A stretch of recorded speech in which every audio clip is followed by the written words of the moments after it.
Situata është dramatike. Në këto kushte, parlamenti meriton vetëm një qëndrim, shkrirjen e menjëhershme të tij.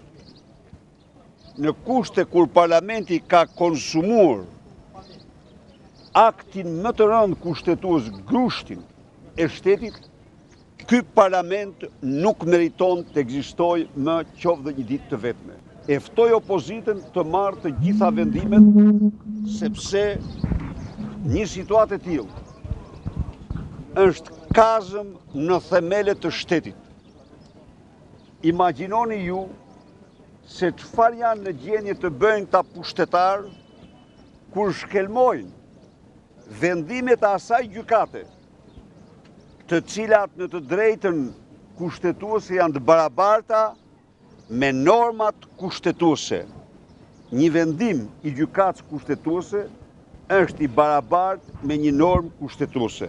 Pikpamjen se ku duhet jetë byroja e hetimit e kam shprehur edhe para se të vinë rekomandimet e para të Venecias për këtë byro. Ajo u konfirmuat 2 herë, të ngrihet në prokurin speciale, vendi aty është, të bëhen të gjitha ndryshimet dhe ne, grupi negociatori yni ka shpreh qëndrimit e tij. Edi Rama nuk e voton atë. Prova është jo miratimi aty letër, prova është hajde ta votojmë tani që nesër e konsiderojmë atë dëshminë e vullnetit të sinqert në qoftë se e bën, por se bën dot ai.